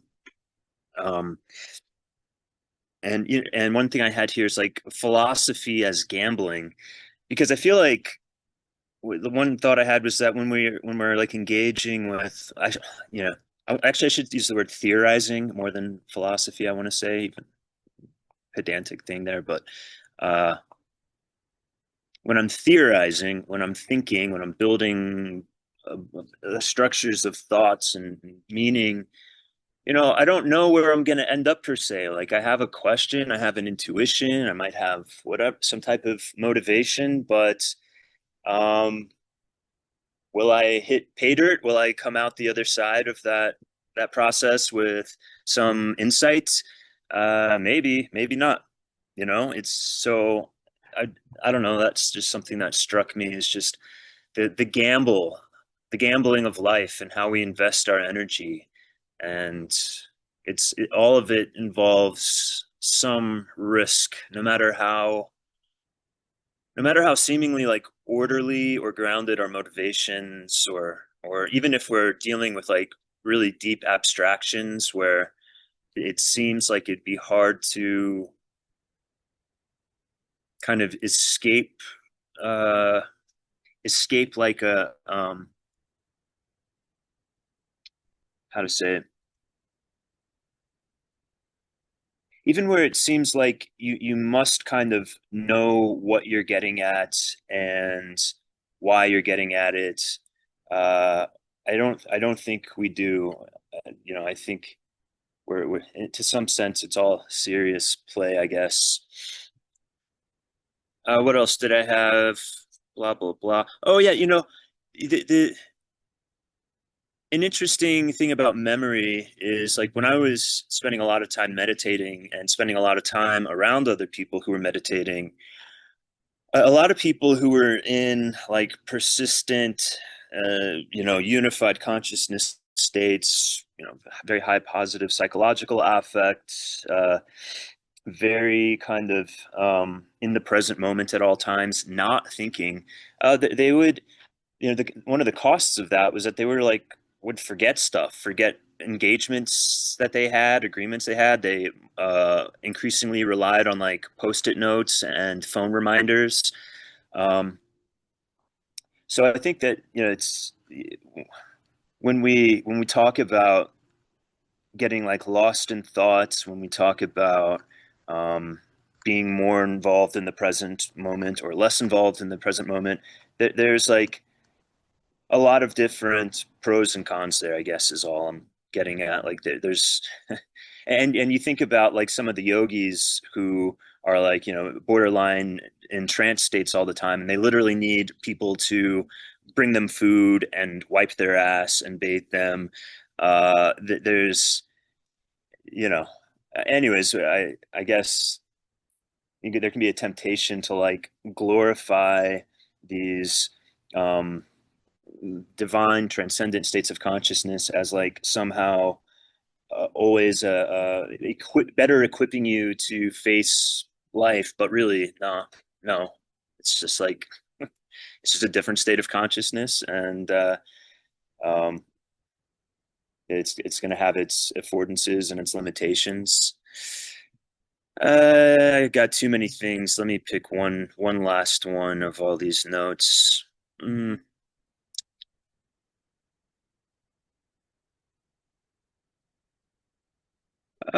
Okay, here's one. It's the difference between you. I mean, this thought came up when you were talking about stewing, about like your fifth grade teacher, Daniel. And like a subtle distinction, but a very important distinction between like reflecting on the past and difficult situations or other people who we feel like offended by or whatever.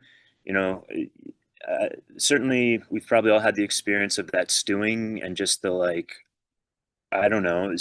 I guess what I have here is the distinction between being drawn into that reflection on the past, on the one hand, by a sense of control, which I think is basically rooted in fear. There's like, I experienced something, someone did something to me, whatever. I don't want to experience that again. Hence, I am preoccupied with it.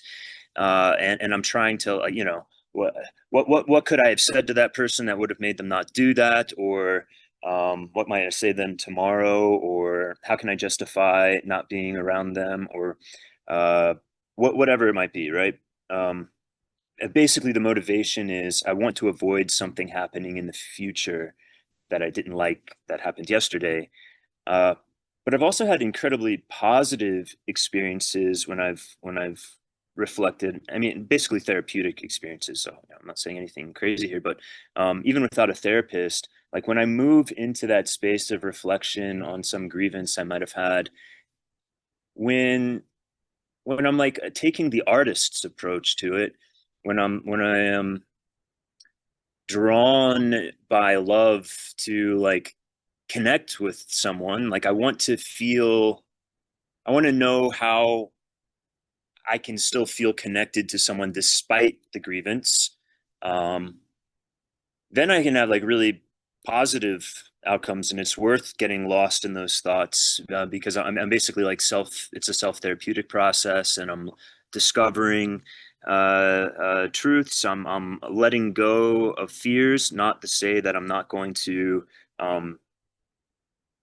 find boundaries that I might need to instantiate. It's not to say that the process of forgiveness means that I now have some responsibility to someone's well-being, or to give them my time or energy, but just that there's like fulfilling work to be done in repairing at least my relationship with the idea of the other and that person. Anyway, lots of disconnected ramblings there. Not at all. No, I think that's very true. That often the stewing is actually in service of wanting to, in a sense, control the future, right? Which seems to be different than going to the past and actually having this sort of remembering of a kind of no thingness or an apophatic experience of which can change the quality of present moments. And monkey box traps. Monkey box traps. I'm going to call this monkey box traps. Oh, I love it. Like thought is full of monkey box. Well, this is the funny thing. Like there seems to be, and I'll throw it to Winn, Sam, and then Luke here. And then if anyone has final things, I do have chairs to unfold, but there's no rush at this moment. So philosophy eventually brings you to this point where it seems like the choice is some sort of mist you go into and you don't know where you're going to end up, or a monkey box trap. And you're like, well, I don't want to do the monkey box trap, this sort of loop, so I'll go into the mist. But the mist may kill you. So maybe I'll do the monkey box trap and hope the guy never comes, right? You're like, no, don't do the monkey box trap. Do the mist. And then, of course, you can ask, what does it mean that being presents itself between these two choices, right? Kind of if you let that kind of come forth, I'm thinking Winn's work. Because there is this interesting problem of this loop, right? Like if you're always already in memory, before you even think about it, where does agency come from? Like, where does it come from? You're always already in thought. Where does it come forth, right? Well, it seems to come forth from some kind of no thingness, this loop problem, right? And if you're in the loop, you're in the monkey box trap. So how do you not end up in the monkey box trap? I have more notes. Yeah, I mean, Christian, I mean, if you're in the eternal now, you're already at Food Lion. You don't need to remember to go to Food Lion. You're already at Food Lion. So the eternal now, it's done, right? So the issue, but that's the issue, right? It's like now we have, in a sense, the choosing of the eternal now. But that's a negation, because if it's always already eternal now, you don't really choose it. You realize it, but that choice is a realization. And so categories of agency, free will, and all of that break down. And I do think there's something to be said with problems of those very framings, but I'll throw it to Winn here. Mr. Winn, please. I nearly didn't say, yeah, because the thing is with me, like when I think about something like this, then I don't want to speak about Heidegger too much, basically, but I will now on purpose. Like I will give Heidegger some attention. Basically, from what Joachim said about this word gathering, the middle and late periods, that becomes his most central word in relation to thinking. Like authentic thinking is that which experiences what is gathered for it. So in the sense that you feel like you have no agency, you remember something because it arises, like it comes forth. Something reveals itself to you, like a past memory, a past relationship. It just crosses your mind. But he would say, even with the idea of logic and even like technology and techne, like technique, we, in that experience of everything that's like crossing our mind, coming forward to us, we can actually be human, which means also think and create and cultivate in that space. Because, for example, he talks about the silversmith, and the silversmith is that person who can consider carefully and gathers together what it means to make a cup, a chalice. based upon historical knowledge, based upon earthly materials, based upon the rain which, you know, like falls upon the earth and the divinity. So he gets very poetical about it, but then actually logical thinking, logos, which is related to this idea of gathering, is the human which can piece together the kind of seemingly abstract ideas of what a chalice needs to be a chalice. And even in that kind of like technical thinking, the chalice can be made, which then can be filled with the wine, which then can offer an offering to the gods, like in the Greek tradition, which then gathers the gods to mind, which then in contemporary societies like culture, you know, the ways of experiencing things today. And there's this idea of like, if you participate in the world, which we all are, where are you giving your attention? But maybe in a way you don't need to give your attention because you can find it's given, even in the sense of like a freeing given, where I find that I'm doing stuff. Maybe I don't enjoy it, maybe I do enjoy it. But the only way to maybe authentically relate to it is to kind of recognize that actually the highest forms of experiences are when I can participate with life in a more kind of like flowing way, you know? Where I could, for example, I just finished a PhD. The best moments of my writing, which is 25% of the time, was like when I was just really connected, didn't think about it, wasn't having to work as much as I did, like in terms of like employment. And just naturally after, I'm like fuck, like that was a really good period. Then I could have like 8 months. And like the net was my weekly therapy and like reminding me of what it means to like be gathered to the community.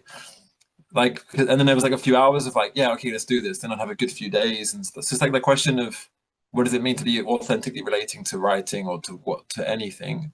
I think it's just, it gathers you. And then that's the one comment I did want to make, because I was just looking at some notes, that for Heidegger, technological thinking is not bad in itself, but modern technology, it is enframing us, it's setting upon us. He even uses the word use and he connects it to abuse, because it objectifies us. It treats us like standing reserves that have to create money for society. Like we become an object. And then we feel like we lose our agency. Then we feel inauthentic. And I think, but then this is what he always said, like in the danger of modern technology is also the saving power, because we can think about thinking and we can think that maybe we don't have to achieve anything. Maybe we can, and that's like the spiritual question, or like philosophical question. I think that's what Heidegger is actually as a figure. He's like a philosopher, but it's kind of the spiritual question of then how do we relate to the earth, the sky, the divinity's mortality of itself. And again, releasement, letting be is the only solution for Heidegger in the end. In the early period, it was fascism, but in the end of his life, it was letting be. Thank God for that, yeah. Had a little change of heart. So I'll throw it to Sam here. No, that's lovely. I'm also just, I think this move here of you give your attention to find it already given, right? There's this weird move that occurs, right? I think also, like you talk about, there's something about being is the giving to be gathered, right? It is this giving to be gathered, but you're part of being and it's already gathered. So the gathering has occurred, right? So it is, and that's realized. And then it sounds very passive, but once you realize that being is always becoming that to be gathered, that it is time, space, temporal, there's always an external thing by which to respond to, right? There is always that of which is actually you are receiving and you're responding, right? And then actually agency is found in that ability to actually respond to what is given, right? So there's this giving to realize already gotten. There's this choosing to realize a realization that actually then it turns out that attention was always already attending, right? And that there's a way in which you forgot it, or you weren't perceiving it properly, et cetera, so forth. But I will pause and throw it to Sam here. Sam, it is wonderful to see you, and Romanticon is extraordinary. Y'all should be proud of everything you're doing. It's just a wonderful, wonderful Substack. Goodness. Thank you. I'm really happy to be here. Yeah, I haven't really been available to come. I also have a cold, so I might cough. I really wanted to pick up from what Thomas was saying about how like memories come to you, and then I think maybe try and tie it into like Christian, what you were saying about free will, and Thomas, what you were saying about like giving. I harp on this a lot, but I think there's always a good distinction to be made between knowing and thinking. And I feel like when that relates to the experience of memories, I've kept a journal for a really long time, and I know quite well that memories are not really real. I think when people feel really stuck on their memories, like, no, this is how it happens. This is how it happened. It's like, they're not like there's a difference between a memory that comes to you. It is then present. It's in the present moment. It's represented. And then there's definitely a form of attention where we go back into the memories. And I think that's when a memory comes to us. It's more like knowing a memory. It's there, it comes to us, and it's almost sometimes estranged from our presupposed memories. Like when you smell your grandfather or something, it's surprising. And I think that surprise is a good correlate to knowing sometimes, actually. Whereas like with thinking, you're like rummaging around, you're like, how did this happen? Like, did they say that? No, but then they said this first. And you don't actually know. You're thinking in memory, and it's not present anywhere, and it may be, in extreme cases, it may be total delusion. So there's like knowing memory and thinking memory. And then like another interesting thing Thomas said was the way that like there's memory in the world. Like the world is in a process of constantly like leaving traces of the happenings of itself. But I think like in that way, like their intention is a really important locus here, because you need something which can come and go between the memories, which can know and think the memories. And I think that is like, like there's a difference between the rock and me. And one is that I'm a negentropic system, and the other is that it's an entropic system. I'm a negentropy, I'm like a negative, I'm a center. I am, and that really, I think, leads to the freedom thing. It's like, am I a free will? I don't know, but I am like a clearing and an opening and a negative point through which there is an availability or a type of freedom, like a freedom in your calendar, so as to like an occasion to possibly have a memory come to me, like come to that attentive point. Like I have presumably traumas stored in my body has a memory, right? But like, does a corpse have a memory? It certainly has a body, but does it have a memory? It's no longer negentropic, it's entropic, It's still like an exquisite artifact of happenings. But I think there's no more, like I don't think you would really say that. And then I think this kind of like feeds into like theories, like things that the metamodernism people talk about, where sorry, negentropy like is always tied to information, like energy and circulations of energies are always like informing, and that the universe is in a constant learning process, and like learning requires memory, right? Like you couldn't learn without it, but it's like maybe it's not the strict memory that the kind of technologies of documentation sort of like we think of memory in metaphor to our systems of documentation, but maybe there is more of this like freedom as occasion rather than freedom as will, like clearing type of memory through which the information of living and the energy of living sort of like make contact. Sorry. Oh, no. Thank you so much for being here. That was wonderful. And I hope you feel better, Sam. It is no fun. I had, the weather's been changing here in Virginia, and then you start like sneezing and you're coughing and you're trying to go to bed and you do all the green tea stuff. Michelle has a actually pine needles. Turns out pine needles have more vitamin C in it than like anything. So you just get a bunch of pine needles. Michelle makes a pine needle tea With honey, it's magic, straight magic. So everyone get your pine needle tea. Had no idea pine needles could save your life. Turns out. Anyway, I love what you're saying. So I'm really taken when you were saying about availability. There's something about freedom as availability.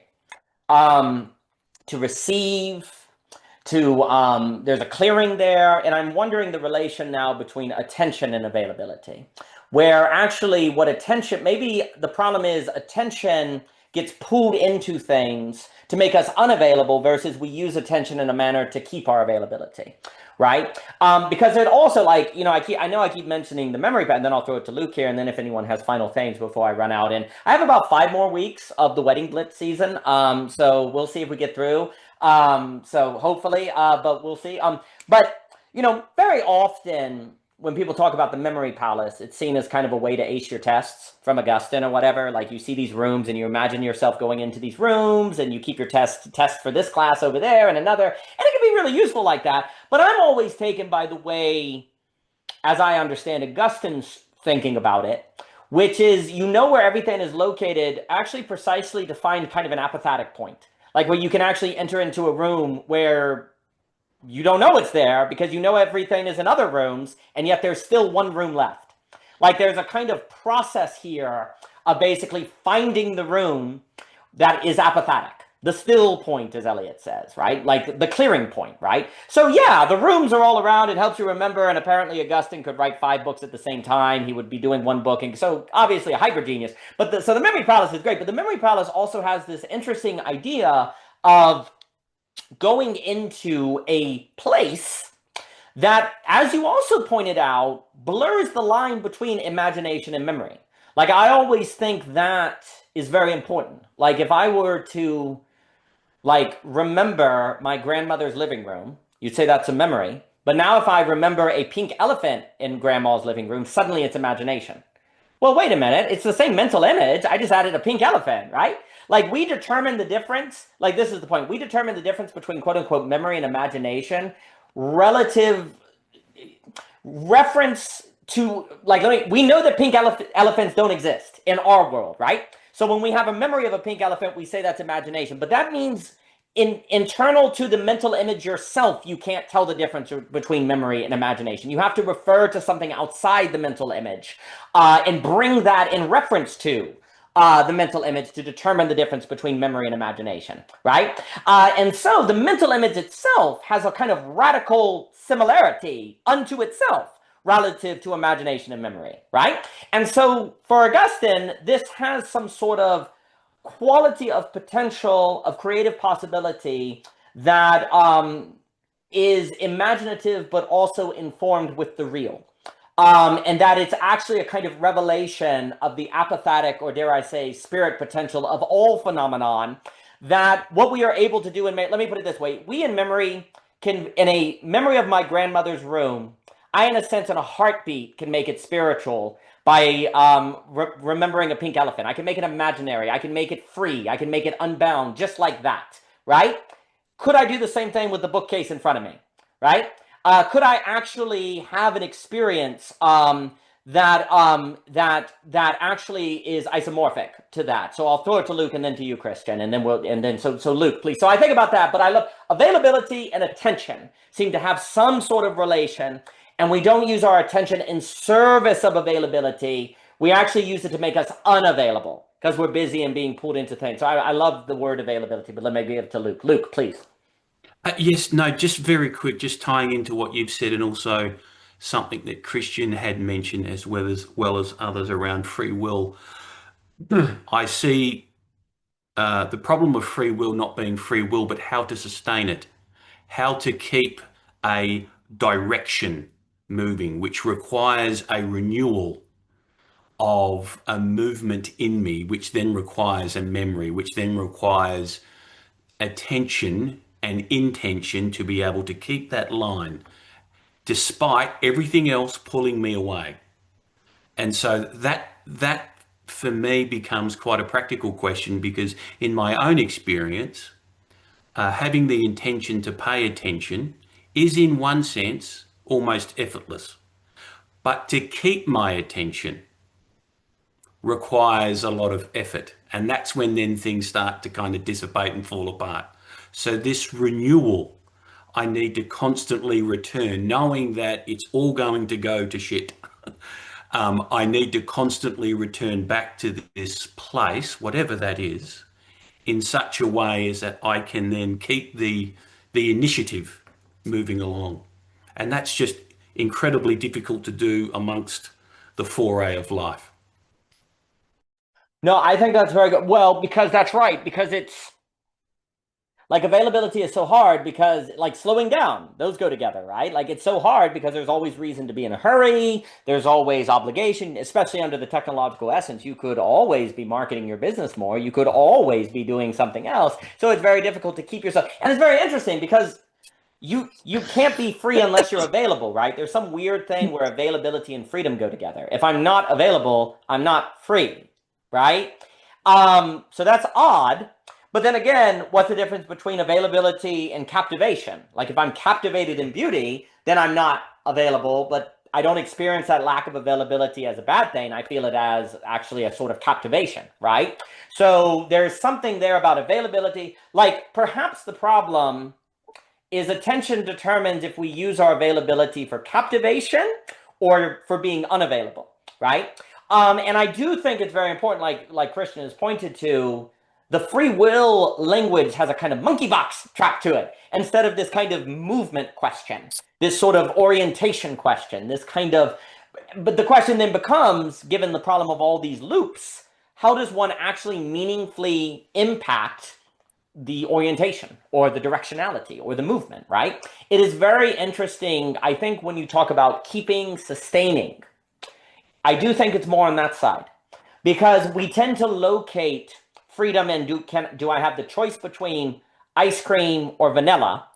And that seems to, for some reason, that seems to be wrong-headed versus can I sustain my love of ice cream, right?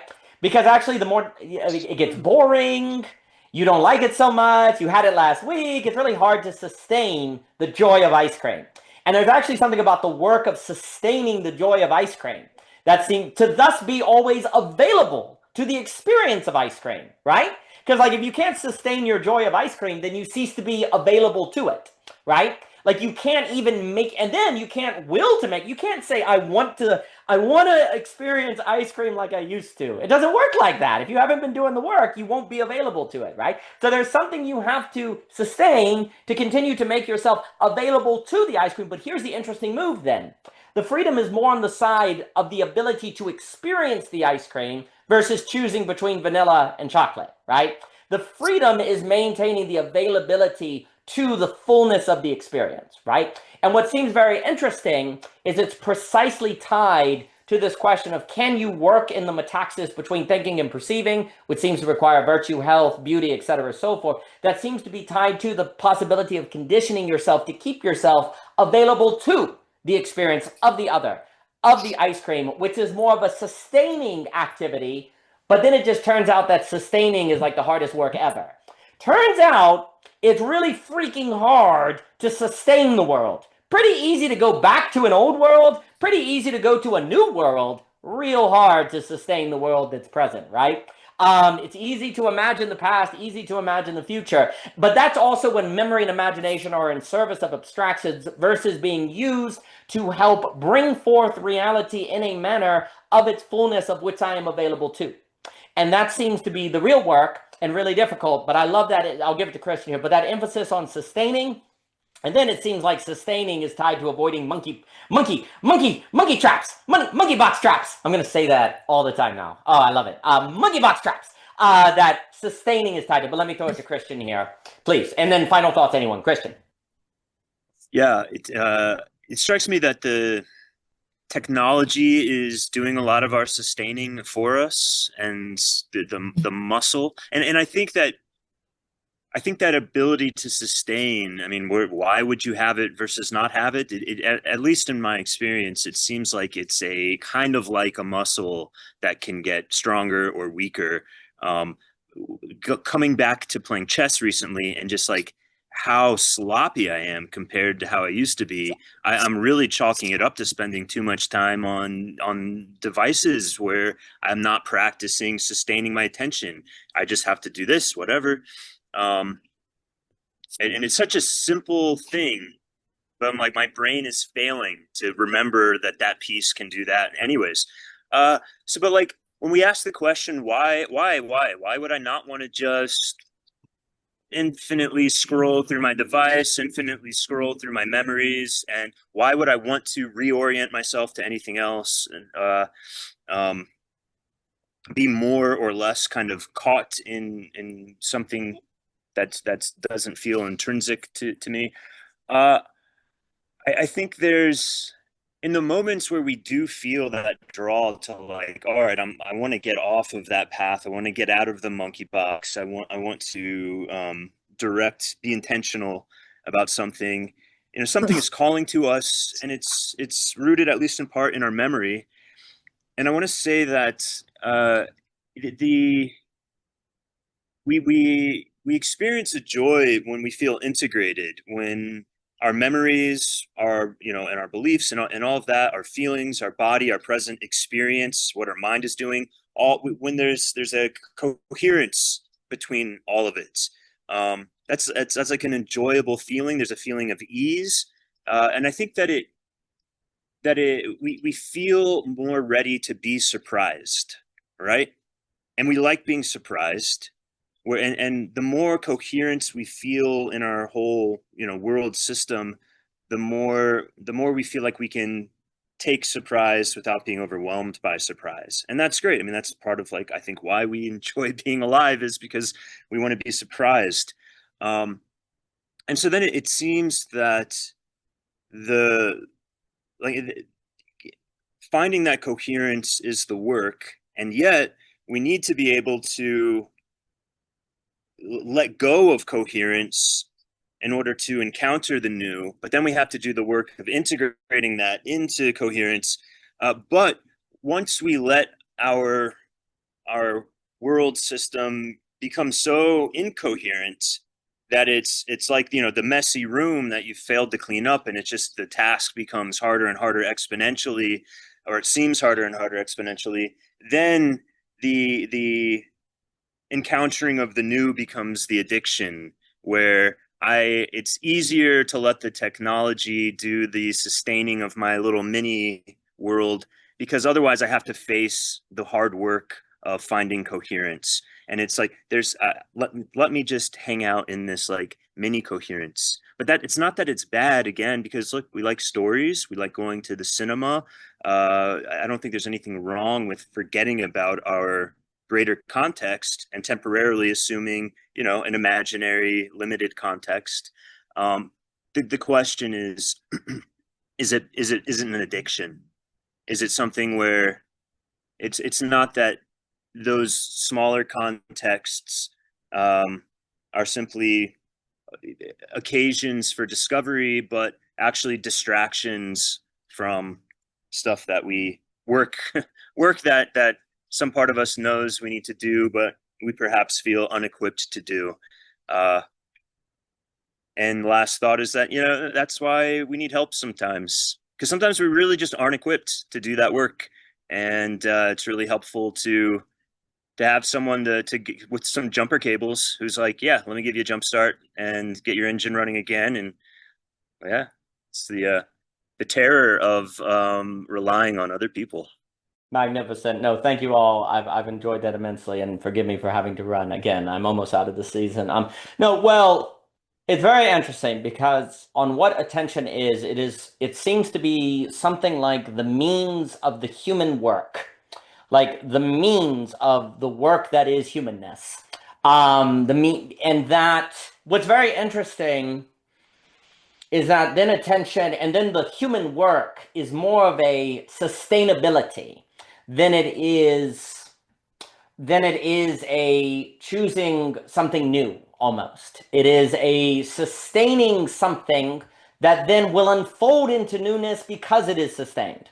That the sustained actually entails latent to itself a certain newness, a certain creativity that is very rarely realized because it's not sustained long enough in enough circumstances through the hard way, as Gurdjieff may say, to precisely blossom in its fullness. I think also the problem with the free will conversation is it seems like, as has been suggested, is that free will is more of a muscle. If you don't train the muscle, yeah, no, you don't have freedom. And then your freedom is corollary to this muscle, right? So asking, do you have free will or not, is almost like asking, do you have strength or not? Sure. What does that even mean? It's like, but is it trained? Is it developed? Is it noteworthy? Has it done anything? So likewise, is your freedom developed, which seems to also be tied to this question of, have you developed your sustainability? And it is interesting. I like the word here, sustainability, because there's an ability of sustaining that if you're not paying it, if you're not giving it your attention, then you don't develop that ability, right? And the other thing I am thinking is, it's just very interesting. Technology, so, if Gurdjieff, and like we've talked about many times, if basically technology is taking our energy versus the human, it's like pulling it off. There's that idea in Christianity that, Satan couldn't prevail over God without guaranteeing God's victory on the cross, right? That in the act of death, it actually made vivid godness, in a sense, right? Well, in a similar way, technology has made vivid attention to us precisely in taking it. Like, it has gotten so good in actually taking our attention that it has unwittingly made vivid the problem of attention, right? And so in doing that, then you can ask, well, what is this whole attention thing? Actually, what exactly are we talking about? And what's the difference between addiction and attention? Like, so technology couldn't finish off the human, per se, without making vivid this means of the human work, of the quote-unquote hard way or the beautiful, right? And that's where the opportunity is, right? And now being able to have attention of attention, that of course has a certain negation of the negation to it, that then actually makes a clearing for availability, right? And so technology, precisely in getting so good at capturing our attention, couldn't do that without making vivid the existence of attention. And thus we can ask, what is it? And get better at it. And it's more than just looking at, actually. It has organic possibilities and a certain sustaining, which then, that's precisely what needs to be made vivid to us in experience so that we could properly ask questions about freedom. Whereas perhaps before now, when we're asking about free will 200 years ago, we have to ask it in a certain vacuum of the choice between chocolate ice cream and vanilla ice cream, because we weren't able to have an experience of attention directly in it being taken from us, precisely to think about it in the right frame. And that's always kind of the irony, is that it is in the taking of something that you experience the loss and then actually can see it, right? Like when someone asks, so when it takes your attention, you feel something. You didn't know you even had this thing, but now you know it's gone, and now you know you had that thing. And now you can actually then have a proper framing, a new framing of the question of freedom. And so for me, perhaps now, and then I will, perhaps now, in precisely all these things being made vivid to us, that weren't made vivid to us, that are being made vivid precisely in their loss, this actually allows us to now consider that of which will give us new frames and approach to philosophical matters like beauty or freedom or agency that in other frames would not be productive, but now can be human. But with that, I will go unfold chairs. Thank you all. It's been a delight. Y'all have a wonderful day. All the best. Thank you so much.